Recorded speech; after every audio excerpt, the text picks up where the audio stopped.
I realized we need to be looking at the content of the food, not just calories, not just the carb and protein and fat breakdown. Look at actual content of the food. Like, does it have preservatives? Does it have emulsifiers and stabilizers and color dyes and added flavors and this and that? Let's see. I don't want to take any credit for ultra processed food. I really want to mention this Dr. Carlos Monteiro. He's a Brazilian nutrition scientist who used to actually work on obesity research, but he saw that from 70s to 90s, his country, specifically Amazonian jungles, went from a malnutrition related diseases to obesity related diseases.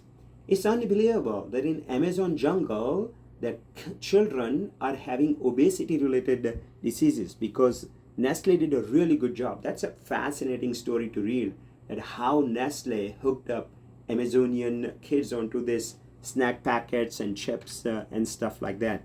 So he came up with this new classification system that UN adopted in 2019, called it a NOVA classification system. It's just a fancy name. NOVA just means new in Portuguese. So there is no, it's not an acronym. It just says a new classification system. So so far we have classified the food based on like carb and protein and fat.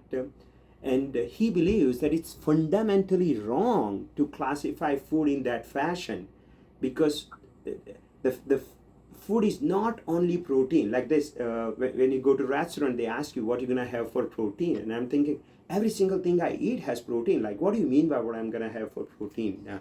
And then I tell them that, no, I'm good with beans. And then people look at me funny and says, how are you gonna get your protein? How are you gonna get your protein?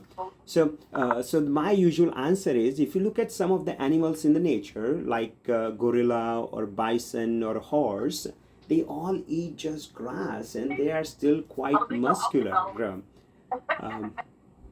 So how do you classify ultra processed food? So you have a minimally processed food and then processed culinary ingredients.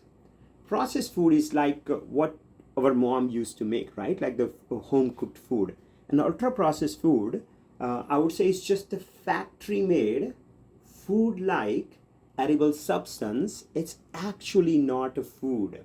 They do hydrogenate it, they mold it, they extract things out of it, they add flavors to it and stuff like that.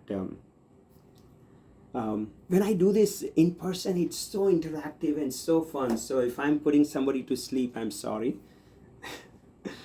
So I don't know if you're putting anybody to sleep, but you're putting a lot of people, including myself, to shame, though. That I can tell you. I hear you. So when I do this in person, I usually ask people that raise your hand before I start the ultra processed food thing, that how many people thought that they ate ultra processed food today, right?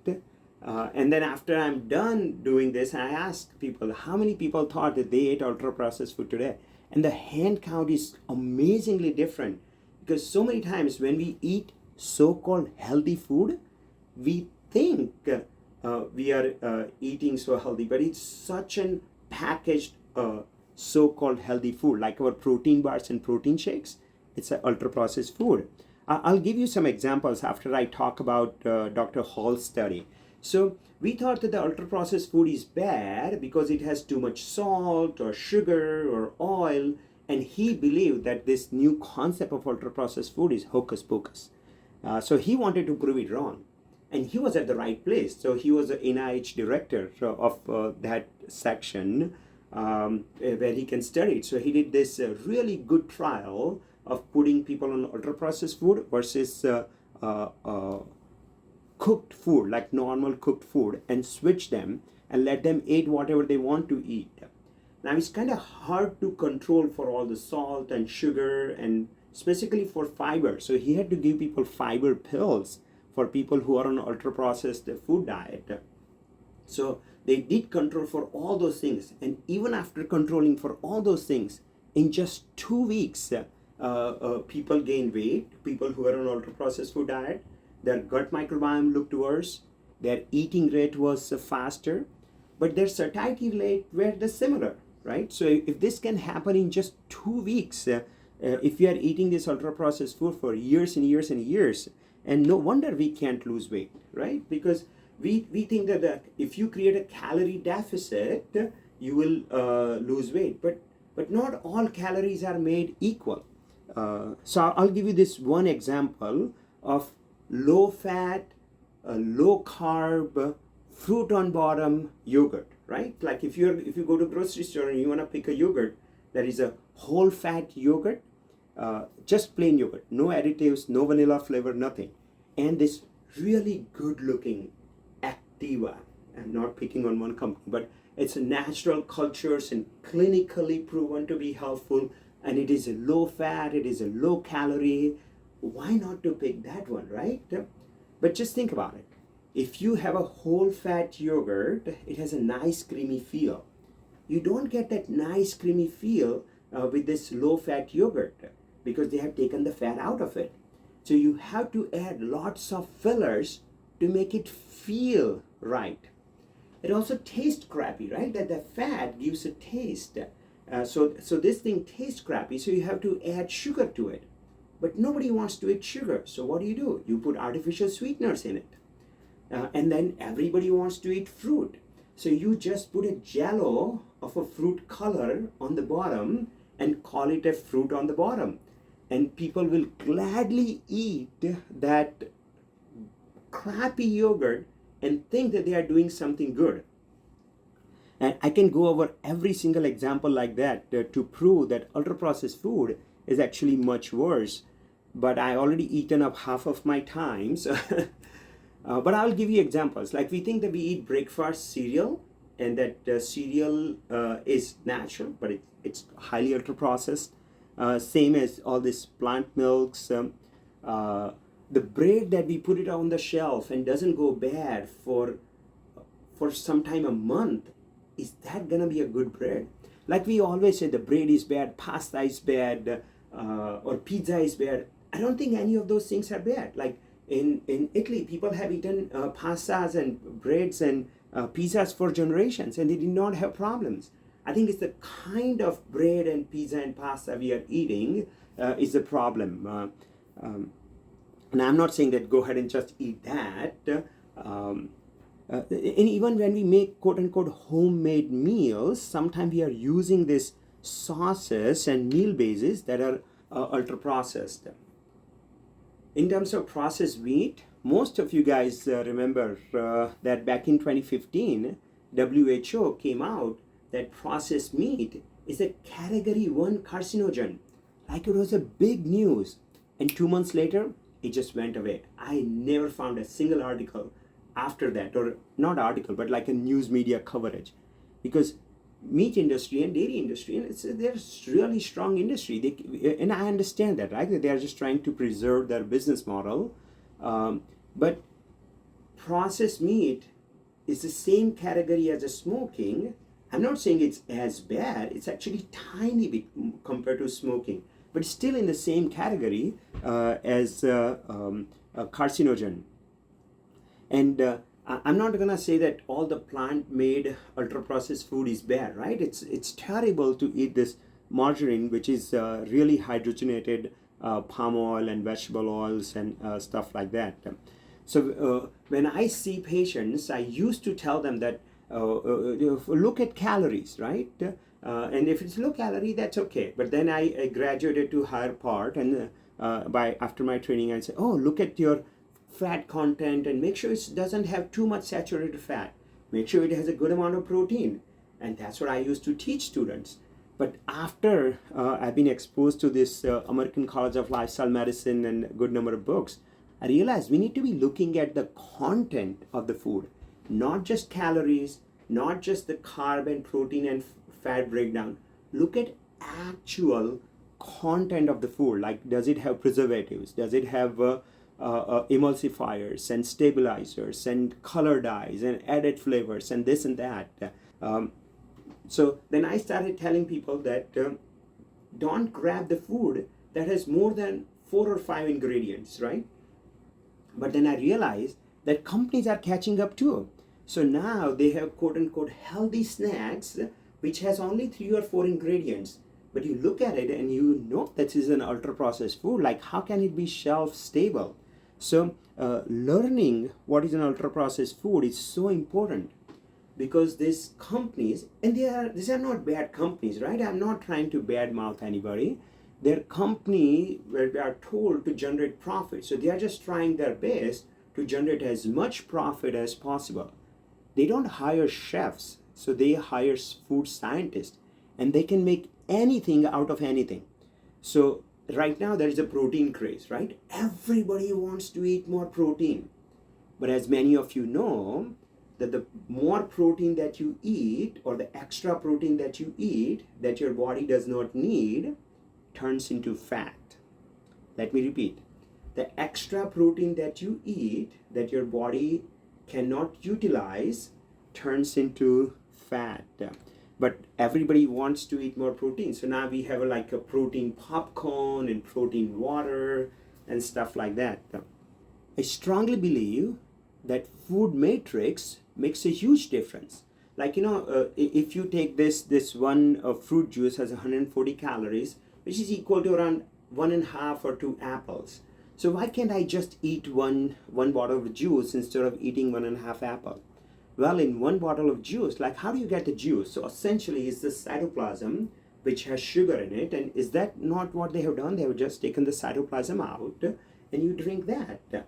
But the problem is, when you eat the whole food, you not only get that fiber and the skin of the apple, which has tons of other phytonutrients, you may be getting the microbiome of that apple, plus that is getting delivered very slowly in the form that we evolved to eat, right? We actually have a system that knows what's coming in your mouth, and you will hear me a little bit down, the gut sense and stuff like that, that it knows what's coming in and how to digest it and process it. But we don't have a system to have this big gulp of sugar just coming in. So I think food matrix is very important. You may have noticed it, like if you eat 2 oranges, the third orange is so hard to eat, but you can easily gulp 5 or 6 oranges worth of orange juice. And why is that? Because me and you think that fruit juice is just a crushed up fruit, right? Not really. I don't have time to go into detail of how fruit concentration happens, but look it up. That how do they make fruit concentrate, right? It's a very chemically intense process, and it essentially just become a sugar syrup of every single fruit that you eat. But I also wanted to point out this flavor part. So what is the flavor? Flavor is more than just taste and the smell. It's a combination of it and how your brain perceives it. Because whatever you eat, your body has to learn that this flavor, is it associated with the right energy or right amount of protein or right kind of nutrient? And if it is yes, then it reinforces that circuit that, yeah, I want to eat this flavor so I get this nutrient. So it's like a learning process. And that's how we used to eat, right? Before we eat, we'll smell the food and decide, is this something worth eating or not? I remember my grandmother, before she eat anything, she will smell it, she will touch it, she will do this to make sure the food has not gone bad, right? There was no expiration date. Like, you just decide yourself whether it's worth eating or not. But what we have done is we have decoupled flavor from nutrient. So when you eat that barbecue flavored chip, your nose and mouth is thinking that you are getting nutrient packed meat coming in, but your body doesn't get anything.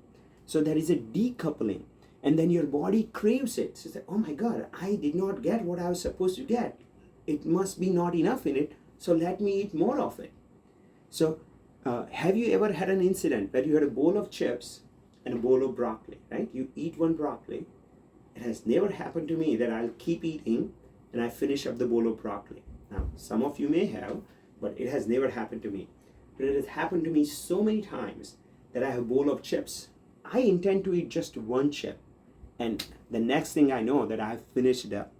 Because it all happens very subconsciously.